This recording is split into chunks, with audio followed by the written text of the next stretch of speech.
Hey folks, this is Vince with Dad's Gaming Addiction, and today I'm going to teach you how to play TrapMove.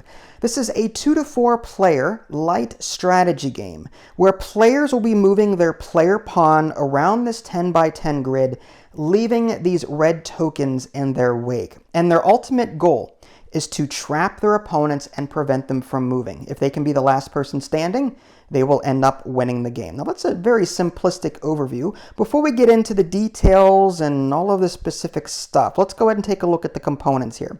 So this is the box that the game actually came in. Now I would show you the front.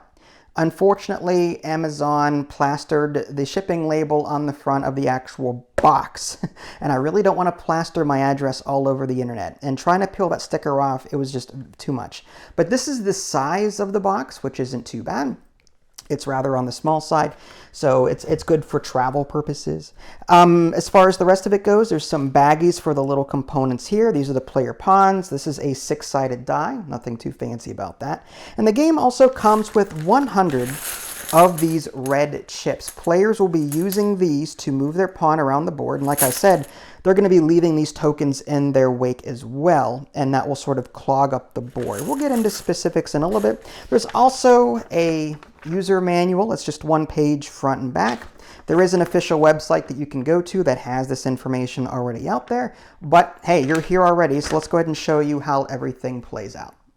So to set up the game, each player will choose a player pawn, and then they'll go ahead and roll a die to determine who goes first. Obviously, highest number gets to go first, but hey, if you're feeling adventurous, feel free to do something a little different. So going clockwise from the start player, each player will put their pawn on the board anywhere they want, no question. Just go ahead and put your pawn anywhere that you see fit. Next, you're going to draw 3 of these red tokens from the draw bag, keeping them face down. Only you are allowed to see them. From there, the first player gets to make the first move. On a player's turn, the player will choose one of their 3 chips, let's assume these are blue's chips over here, and place it in the spot that they are at. And then they will move within accordance to the actual token. So as an example, they'll place this face up like so, and then move within accordance of this. So let's just say they go here. Now you're probably wondering, well, how do you determine that based on that? Let's go ahead and show you how each of the different tokens lets you move. There are 5 different red tokens, and that means there are 5 different ways that your pawn can actually move. Now, I set up some chess pieces here because each of these tokens will move like their counterpart that I've laid out. Obviously, these chess pieces do not come with the game. This is from my tournament set that I have off camera. The rulebook does list them as chip 1, chip 2, chip 3, chip 4, and chip 5, but I find it easier just to sort of think about it like this. Now, for those of you that haven't played chess, that's okay. I'll go over each one. This is the, well, I call it the king token because this outer square means it only moves 1 space. So it's 1 space in any direction. So if blue were to play this piece, they would leave this token behind and then move 1 space in any direction. Okay? That's if they had played that one. This is the queen piece, or I call it the queen piece. And this means that you can move as many spaces as you want in any direction that you want, just in a straight line. So if blue were to play this one here, as many spaces up, diagonal, orthogonal, so on. Okay? That's what that one does. This is the, again, what I've dubbed the rook chip. And this goes up, down, left, or right. As many spaces as it wants, so up, down, left, or right. Same with this bishop. It looks similar to the rook one, but you can see there's an actual square here for the rook, and the bishop moves diagonally. So if I put that like that, you can actually see that's more of a diamond as opposed to a square. So if the blue player were to play this piece here, they could go diagonally this way, this way, this way, or this way, as many spaces as they want to. Lastly, the knight moves 2 spaces orthogonal and then 1 space in the opposite direction, kind of like in an L shape. So just to show you what that might look like, 1, 2 over, or 1, 2 over, or 1, 2 up, or 1, 2 down. You get the idea. It's like one big L piece. So if blue were to play this piece here, 1, 2 over is one of their options. And again, you're going to leave this pawn or this piece behind to show that you've played that move for that turn. Again, on a player's turn, they're going to choose one of their 3 chips and leave it on the space they're at and then move in accordance to the piece. It's worth mentioning the L-shaped one, or the knight token as I've dubbed it, is the only token that allows you to jump over other pieces. And if you've played chess, you'll know that the knight is the only piece that can do that. So, hey, it all works out. So let's just simulate a couple of turns to show you what that all might look like.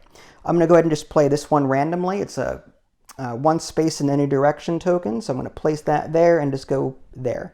And then when you're done moving, you're just going to draw randomly from the bag and put that into your hand. Of course, you can look at it, but don't show it to other players. Now it is Red's turn. Red is going to do much the same thing. That looks like a move up, down, left, right, as many spaces. That's, again, kind of what the rook does.